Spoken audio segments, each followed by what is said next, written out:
ప్రజల ప్రయోజనాలే పరమావధిగా రాష్ట్ర అభివృద్ధి ధ్యేయంగా సాగుతున్న ఈ ప్రజాప్రభుత్వంలో వరుసగా 4వసారి 2026-27 ఆర్థిక సంవత్సరానికి బడ్జెట్ను ప్రవేశపెట్టే అవకాశం నాకు కల్పించిన తెలంగాణ ప్రజానికానికి, ప్రభుత్వానికి, కాంగ్రెస్ నాయకత్వానికి హృదయపూర్వక కృతజ్ఞతలు తెలుపుకుంటున్నాను.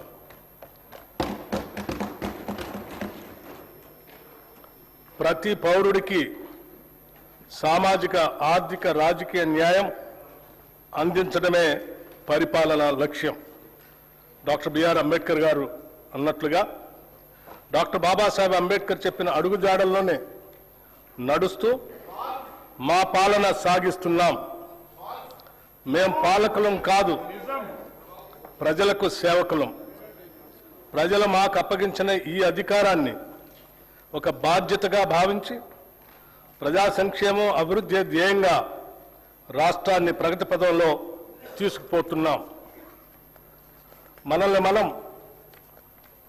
తెలుసుకునే ఉత్తమ మార్గం ఏమిటంటే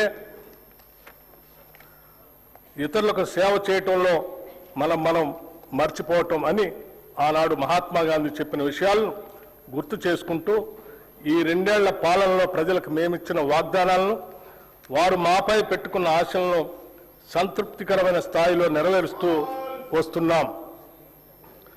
గత ప్రభుత్వం చేసిన ఆర్థిక మరియు వ్యవస్థల విధ్వంసాన్ని సరిచేస్తూ పాత అప్పులను, వాటి వడ్డీలను కట్టుకుంటూనే పాలనను గాడిలో పెట్టాం. ఆర్థిక క్రమశిక్షణను పాటిస్తూనే ప్రజలకిచ్చిన వాగ్దానాలను నెరవేర్చడానికి శక్తి వంచన లేకుండా కృషి చేస్తున్నాం. అభివృద్ధిలో తెలంగాణ రాష్ట్రాన్ని దేశంలోనే నెంబర్ 1 స్థానంలో నిలబెట్టాలన్నదే మా లక్ష్యం. అందుకోసమే అహర్నిశలు శ్రమిస్తున్నాం. ఈ 2 ఏళ్లలోనే రాష్ట్రానికి రికార్డు స్థాయిలో పెట్టుబడులు తీసుకురాగలిగాం.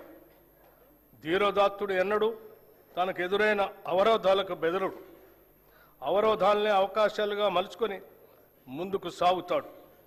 మేమెంచుకున్న లక్ష్యాల వైపు అడుగులేయటంలో ఎన్ని అడ్డంకులు ఎదురైనా లెక్క చేయక ముందుకు సాగుతున్నాం. ప్రజల నుండి పన్నుల రూపంలో వచ్చిన సొమ్మును తిరిగి వారి అభ్యున్నతి కోసమే వెచ్చిస్తున్నాం.